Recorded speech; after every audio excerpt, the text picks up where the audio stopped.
आज के टाइम में जब मेडिकल साइंस इतना एडवांस हो गया है, फिर भी एक नॉर्मल सर्दी जुकाम की कोई परफेक्ट दवा क्यों नहीं है। मेरा नाम श्याओई है। सुबह सुबह मेरा सिर दर्द से फट रहा था। हाथ में ढेर सारी सर्दी और सूजन की गोलियां लिए मैं यही सोच रहा था, लेकिन जैसे ही मैंने ये बोला, मेरे हाथ से वो सारी दवाएं अचानक गायब हो गईं और तभी मेरे दिमाग में एक रोबोटिक आवाज गूंजी। मालिक की इच्छा डिटेक्ट हो गई है। डीकंपोजिशन रिकंस्ट्रक्शन सिस्टम एक्टिवेट किया जा रहा है। सिस्टम ने मेरी उन नॉर्मल गोलियों को रिसाइकल किया और उन्हें रिकंस्ट्रक्ट करके मुझे सर्दी की 2 सुपर इफेक्टिव कैप्सूल्स दे दी। मैं तो एकदम ब्लैंक हो गया। क्या मुझे हेलुसिनेशन हो रहा है? पर जब मैंने हाथ में देखा तो वो 2 कैप्सूल सच में वहां थे। मेरी टैबलेट्स कैप्सूल में कैसे बदल गईं? मैंने ऑनलाइन नॉवेल्स में सिस्टम्स के बारे में बहुत पढ़ा था, पर मैंने सपने में भी नहीं सोचा था कि रियल लाइफ में मुझे कोई सिस्टम मिल जाएगा। तभी मेरी मॉम की चिल्लाने की आवाज आई, शाओई क्या टाइम पास कर रहा है? आज कॉलेज एंट्रेंस से पहले तेरा लास्ट प्रैक्टिस एग्जाम है। जल्दी दवा खा और स्कूल निकल। मुझे पता है तू किसी टॉप यूनिवर्सिटी में तो जाने से रहा, पर किसी नॉर्मल कॉलेज लायक तो मार्क्स ले आ। मॉम का जूता उड़ने ही वाला था, तो मैंने ज्यादा नहीं सोचा। सेफ्टी के लिए दोनों गोलियां एक साथ नहीं खाई, बस एक कैप्सूल मुंह में डाला, दूसरा बैग में रखा और जैकेट पहनकर घर से भाग लिया। साइकिल पर बैठते ही मुझे फील हुआ, वेट, मेरी सर्दी गायब। मेरे अंदर अचानक से इतनी एनर्जी आ गई थी जैसे मैं कोई सुपर हीरो हूं। ये सब उस कैप्सूल का कमाल था। मैं खुशी से पागल हो गया और मैंने एक्साइटमेंट में सिस्टम को आवाज लगाई, सिस्टम जल्दी अपने बारे में बताओ। सिस्टम ने बताया कि वो किसी भी चीज को तोड़कर रैंडमली नई चीज बना सकता है। मैं चाहूं तो अपनी पसंद की चीज भी बनवा सकता हूं, और अगर मॉलिक्यूल्स कम पड़े तो सिस्टम खुद ऐड कर देगा। अभी ये लेवल 1 पर था, यानी दिन में सिर्फ एक चीज रिकंस्ट्रक्ट कर सकता था। मेरे दिमाग की बत्ती चली। इसका मतलब अगर मैं एक कबाड़ हो चुकी लग्जरी कार खरीदूं तो क्या मैं उसे तोड़कर एकदम नई ब्रांड न्यू कार में बदल सकता हूं? बिल्कुल बदल सकता था। एग्जाम्स खत्म होते ही मैं यही करने वाला था। इमेजिन करो, मैं लाखों की कार लेकर कॉलेज जा रहा हूं और लड़कियां मुझे देखकर हाथ हिला रही है। पर तभी मॉम ने ऊपर खिड़की से फिर चिल्लाया, नीचे खड़ा क्या कर रहा है? स्कूल जाना है या मार खानी है? मैं बिना पीछे मुड़े सीधा स्कूल की तरफ निकल गया। मेरे जाते ही मॉम ने अंदर जाकर पापा पर गुस्सा निकाला। सारा दिन अपने टूटे बर्तनों में लगे रहते हो, कभी अपने लाडले को भी देख लिया करो। एकदम जीरो है पढ़ाई में।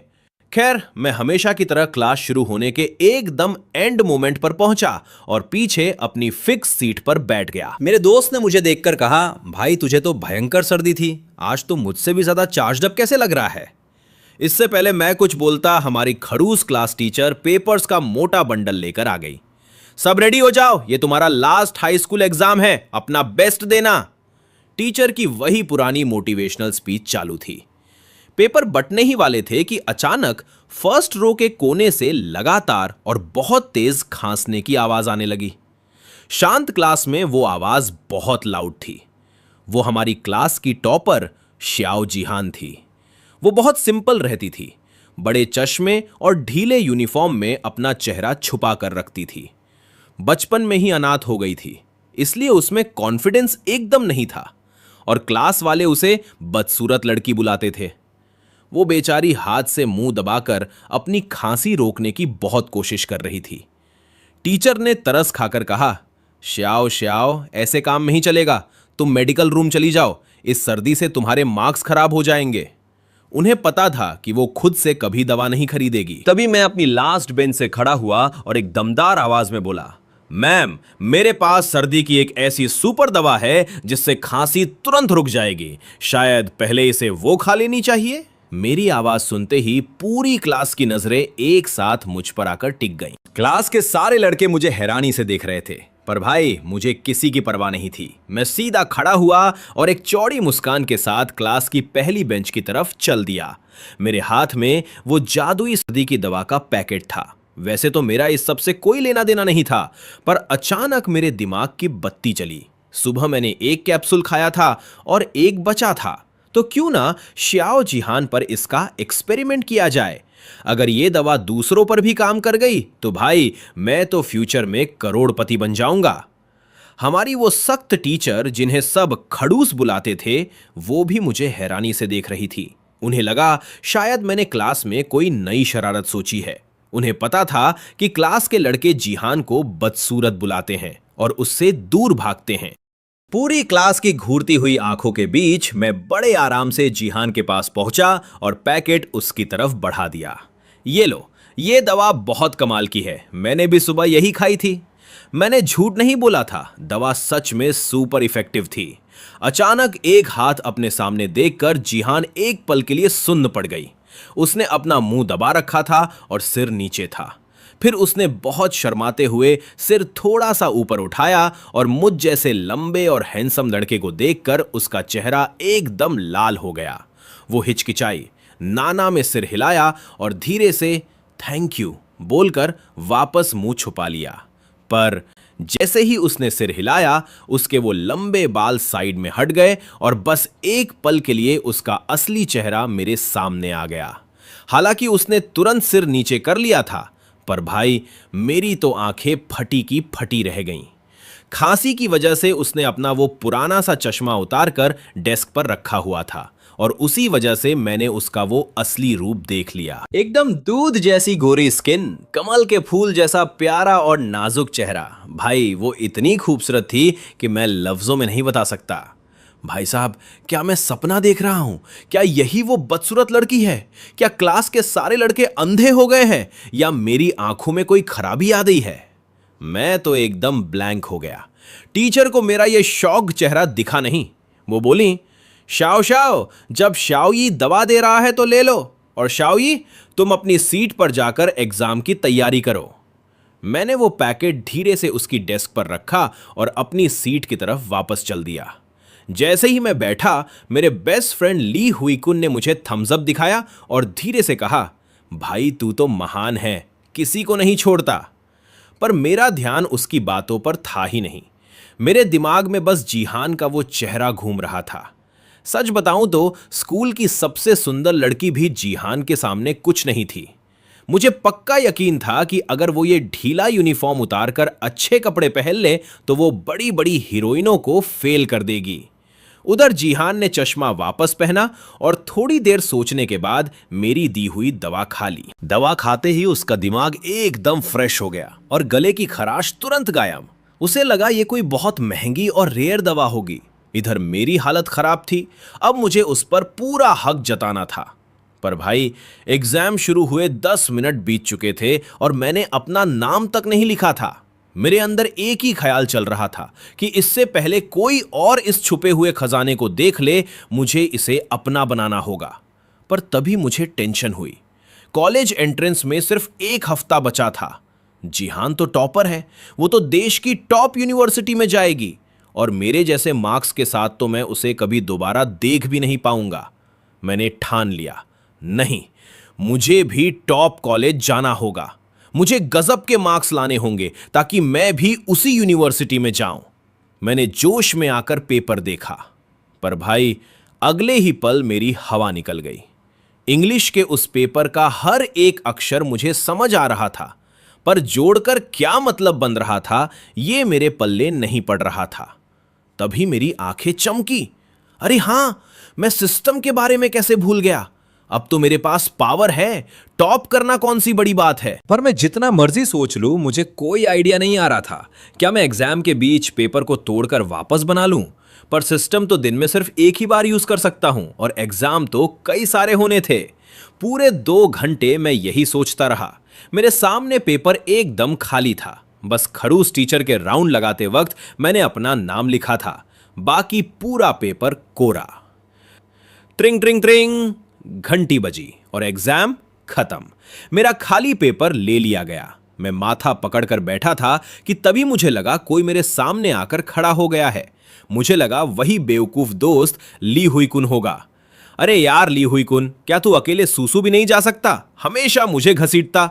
ए, तुम श्याओ जीहान? अरे क्या हुआ, कोई काम था क्या? उसने वापस वो बड़े बड़े पुराने चश्मे पहन लिए थे और फिर से वही बदसूरत लड़की वाला भेष बना लिया था। वो अपनी गर्दन झुकाए चुपचाप खड़ी थी।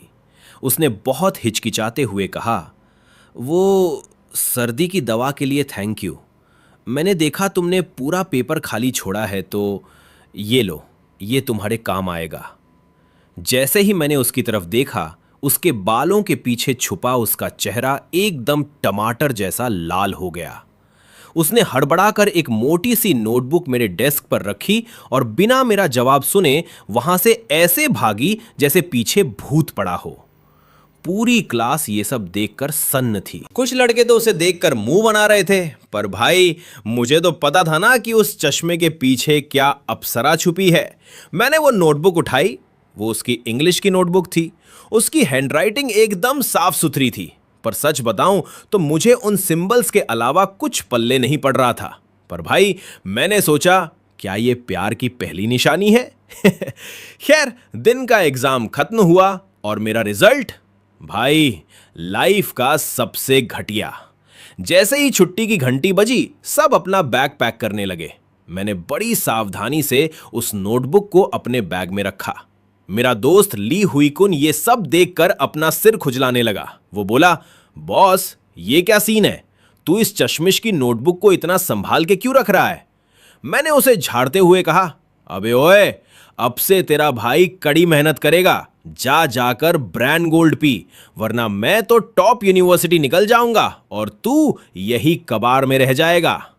अरे वेट, ब्रांड गोल्ड, मिल गया आइडिया। बोलते बोलते अचानक मेरे दिमाग की बत्ती चली। मैंने अपना बैग उठाया और बिना पीछे मुड़े सीधा स्कूल से बाहर भागा। पीछे से ली हुई कुन चिल्लाता रहा, पर मेरा ध्यान वहां था ही नहीं। मैं सीधा अपनी साइकिल उठाकर पास वाली फार्मेसी पर पहुंचा। मैंने दुकानदार से मेमोरी बूस्टर पिल्स का एक बॉक्स खरीदा और घर आ गया। अब बस रात के 12 बजने का इंतजार था, क्योंकि सिस्टम दिन में सिर्फ एक ही बार काम करता था। रात को जब 12 बजे, मैं बिस्तर से उछलकर खड़ा हुआ। सिस्टम, इन 7 गोलियों को तोड़कर एक सुपर ब्रांड पिल बना दो। अचानक मेरे हाथ से वो गोलियां गायब हो गई और सिस्टम की आवाज आई। डीकंपोजिशन और रिकंस्ट्रक्शन शुरू। मालिक को मिलती है एक सुपर ब्रांड पिल।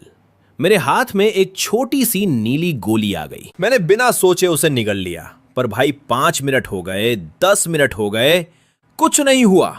मैंने चिढ़कर सिस्टम से पूछा तो उसने बताया कि दिमाग को ऑप्टिमाइज करने के लिए मुझे सोना पड़ेगा। अगली सुबह जब मॉम ने दरवाजा खटखटाया तो मैं उठा, पर इस बार कुछ अलग था। आमतौर पर सुबह उठते ही जो आलस और भारीपन होता था वो गायब था। मेरा दिमाग इतना साफ और तेज महसूस हो रहा था जैसे मैं पूरी दुनिया की नॉलेज एक बार में पढ़ सकता हूं। क्या यही था उस सुपर पिल का कमाल? मां के लगातार ताने सुन सुनकर मैं अब और टेस्ट नहीं झेल पाया। जल्दी जल्दी कुछ खाया और सीधा साइकिल उठाकर स्कूल के लिए निकल पड़ा। मुझे इस तरह प्रोएक्टिव देखकर मां को भी हैरानी हो गई। वो सोच रही थी कि आज मेरे अंदर क्या आ गया है। जब मैं क्लास में पहुंचा तो वहां सेल्फ स्टडी चल रही थी। क्लास के सारे बच्चे मुझे देखकर चौंक गए। आखिर मैं तो कभी सेल्फ स्टडी में आता ही नहीं था। अचानक आज मैं आ गया तो सबकी नजरें मुझ पर टिक गईं।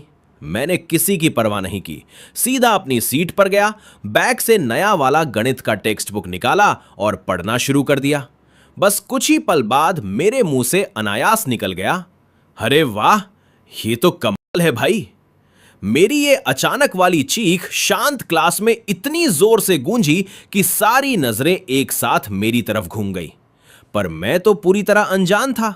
मेरा सारा ध्यान उस टेक्स्ट बुक पर था। वो एडवांस्ड मैथ्स जो पहले मुझे नींद आने लगती थी, अब सिर्फ एक बार पढ़ते ही बिल्कुल क्लियर हो गया था। इसलिए तो मैं हैरानी से गाली निकाल बैठा था। क्या ये सुपर ब्रेन सप्लीमेंट पिल का असर है? ये तो यकीन नहीं हो रहा। अब मेरा दिमाग प्रैक्टिकली एक सुपर कंप्यूटर बन गया था। पढ़ना मेरे लिए कॉपी पेस्ट जितना आसान हो गया था। सबसे बड़ी बात यह थी कि बचपन की क्लास की वो बातें भी मुझे धुंधले रूप में याद आने लगी, जिन पर मैंने कभी ध्यान ही नहीं दिया था। नतीजा ये हुआ कि मॉर्निंग सेल्फ स्टडी में एक अनोखा नजारा बन गया।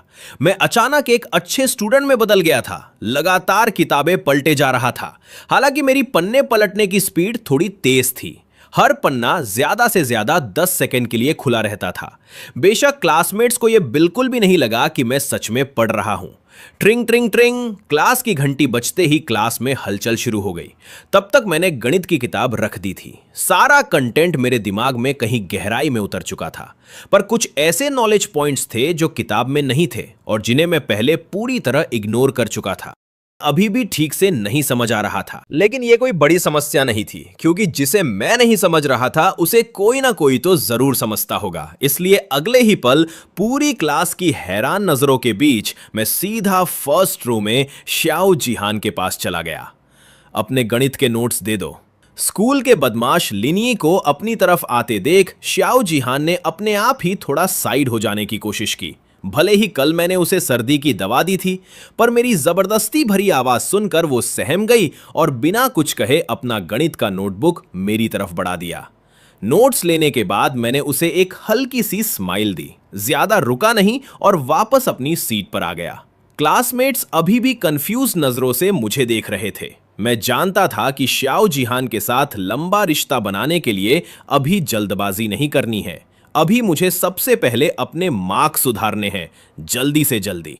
मानना पड़ेगा, श्याओ जिहान के नोट्स बहुत ही ज्यादा डिटेल में थे। उन्हें पढ़ते ही वो सारे डाउट्स क्लियर हो गए जो किताब से समझ नहीं आए थे।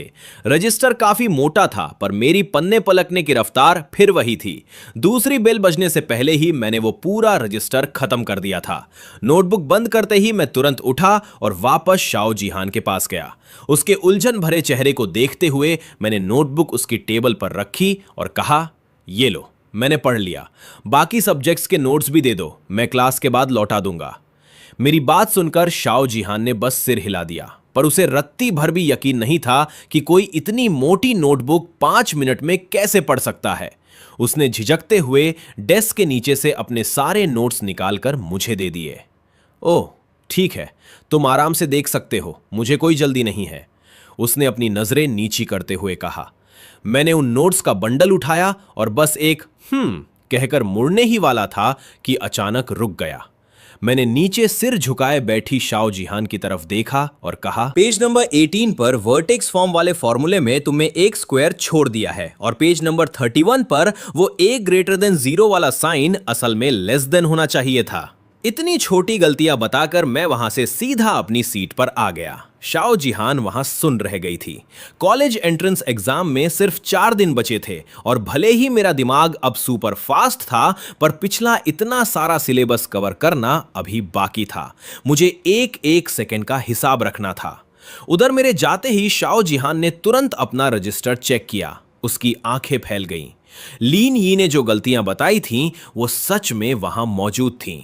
वो दंग रह गई कि जो इंसान खुद क्लास में सबसे पीछे रहता है, उसने कुछ ही मिनटों में टॉपर की गलतियां कैसे पकड़ लीं। क्या हुआ श्याओ जिहान? लीनी क्या कह रहा था? उसकी पार्टनर वांग लिंगलिंग ने हैरानी से पूछा। कुछ नहीं, वो बस मेरी गलतियां बता रहा था, श्याओ जिहान ने धीमी आवाज में कहा। क्या? वो और तुम्हारी गलतियां निकाले? वांग लिंगलिंग को अपनी कानों पर यकीन नहीं हुआ।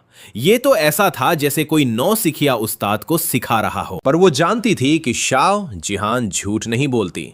उसने मुड़कर पीछे वाले कोने में मुझे देखा, जहां मैं सिर झुकाए पूरी एकाग्रता के साथ नोट्स के पन्ने पलट रहा था। वांग लिंगलिंग के दिमाग में बस एक ही सवाल घूम रहा था, क्या ये सच में पढ़ाई कर रहा है या कोई चमत्कार हो गया है? जैसे ही क्लास की बेल बजी, हमारी होमरूम टीचर, जिन्हें सब एक्सटिंक्शन शिताई कहते थे, हाथ में टेस्ट पेपर्स का बंडल लेकर क्लास में घुसी। उनके आते ही पूरे कमरे में ऐसा सन्नाटा छा गया कि सुई गिरने की आवाज भी सुनाई दे जाए। पर उस खामोशी के बीच एक अजीब सी आवाज आ रही थी, सर सर सर। सबकी नजरें क्लास की आखिरी बेंच पर टिकी थीं, जहां मैं बैठा था। मैं नोट्स के पन्ने इतनी तेजी से पलट रहा था कि मुझे टीचर के आने का पता ही नहीं चला। शिताई ने मुझे देखा और उनकी भौहें तन गईं। शायद उन्होंने सोचा कि 4 दिन बाद तो स्कूल खत्म ही होने वाला है, इसलिए उन्होंने मुझे सबके सामने बेइज्जत नहीं किया। पर उन्हें मेरा ये एटीट्यूड पसंद नहीं आया। ऊपर से मैंने कल वाले टेस्ट में खाली पेपर जमा किया था, जिससे मेरा स्कोर 0 था। उन्होंने कड़क आवाज में कहा, लेनिए इधर आओ और ये टेस्ट पेपर्स बांटो। लेकिन भाई मैं तो अपनी ही धुन में था। मैंने उन्हें पूरी तरह इग्नोर कर दिया। पूरी क्लास में कानाफूसी शुरू हो गई। मेरा दोस्त ली हुई चुन तो मुझे छुपकर अंगूठा दिखा रहा था, जैसे कह रहा हो, भाई तू तो असली जिगर वाला निकला, शिताई से सीधा पंगा। शिताई का पारा 7वें आसमान पर पहुंच गया। उन्होंने धड़ाक से पेपर्स मेज पर पटके और शेरनी की तरह दहाड़ी, लेनी खड़े हो जाओ। उनकी इस लायन रोर से मैं बुरी तरह चौंक गया। मैंने ऊपर देखा तो शिताई का चेहरा गुस्से से लाल था। मुझे समझ नहीं आया कि मैंने क्या किया। मैं तो सोच रहा था कि कौन बेवकूफ है जो इन्हें उकसा रहा है, पर जब पूरी क्लास को मेरी तरफ देखते पाया तो समझ आया कि आज मेरी शामत आई है। शिताई ने इंग्लिश में मुझे डांटना शुरू कर दिया कि अब तो पेरेंट्स को बुलाना ही पड़ेगा। पहले मुझे उनकी इंग्लिश चिड़िया की भाषा लगती थी, पर आज पिल के असर से मेरा दिमाग उनकी हर एक ग्रामर मिस्टेक को पकड़ रहा था। मुझसे रहा नहीं गया और मैंने भी सहज भाव से फर्राटेदार इंग्लिश में जवाब दिया, टीचर आखिर बात क्या है? मैं यहां मेहनत से पढ़ रहा हूं, कोई गड़बड़ तो नहीं कर रहा। जैसे ही मेरे मुंह से वो फ्लुएंट इंग्लिश निकली, क्लास में सन्नाटा दुगना हो गया। सबको लगा कि क्या ये वही लीनी है जो हमेशा क्लास में लास्ट आता था। शिताई भी हक्की बक्की रह गई। जब उन्होंने फिर से मुझे इंग्लिश में डांटने की कोशिश की तो मैंने बीच में ही टोकते हुए उनकी गलती सुधार दी। मैम, आपके सेंटेंस में थोड़ी गलती है, इसे ऐसे बोला जाना चाहिए। शिताई की बोलती बंद हो गई। उन्होंने इंग्लिश छोड़कर चाइनीज में पूछा, क्या तुमने अभी मुझसे इंग्लिश में बात की?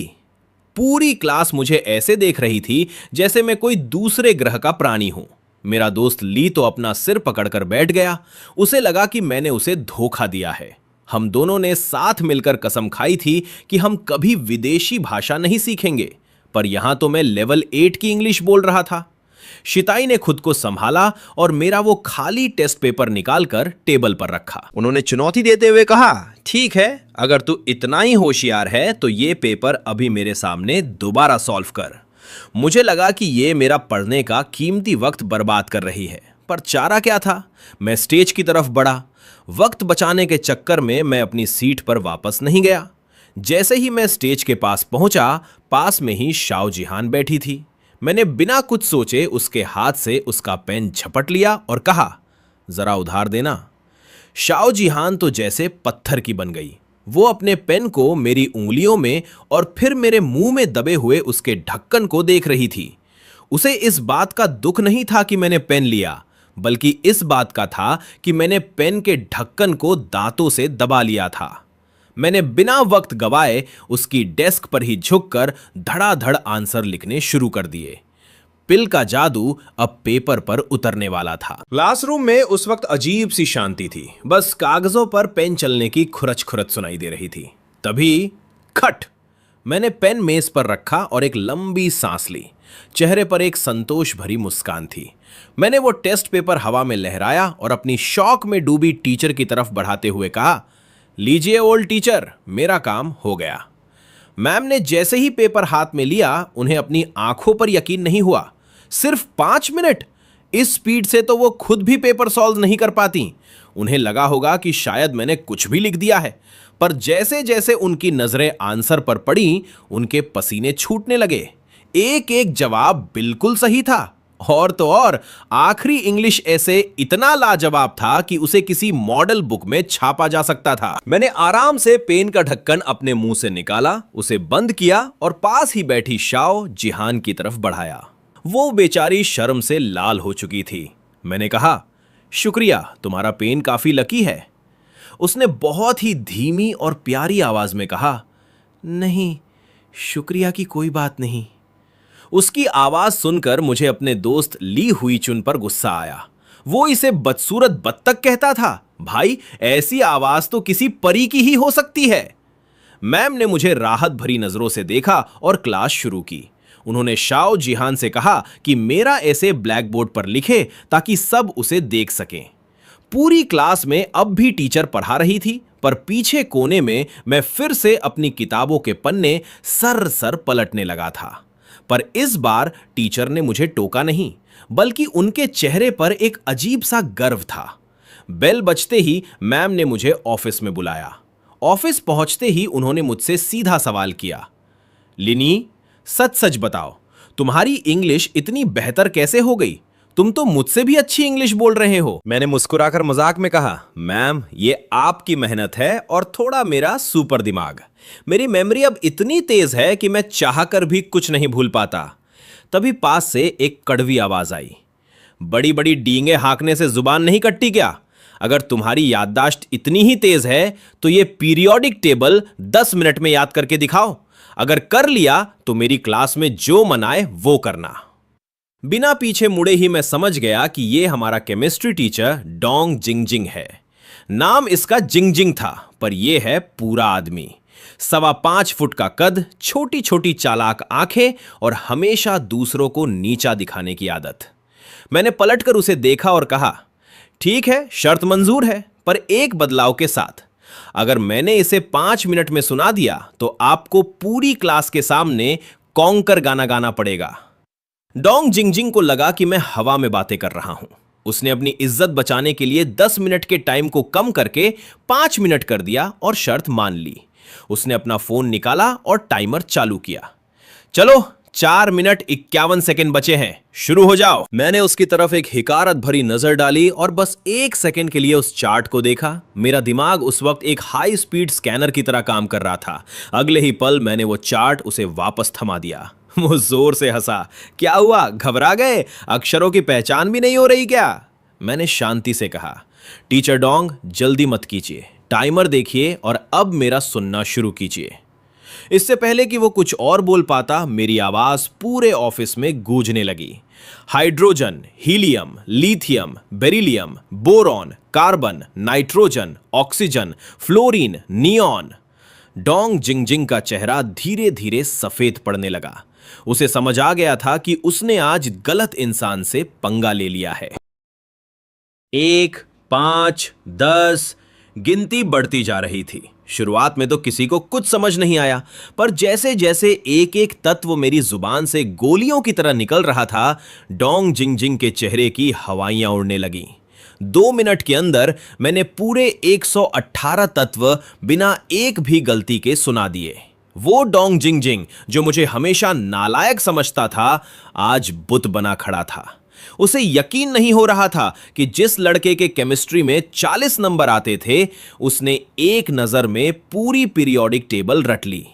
मैंने चुटकी लेते हुए कहा, सॉरी टीचर डोंग, पर अब मैं आपके गाने का इंतजार कर रहा हूं।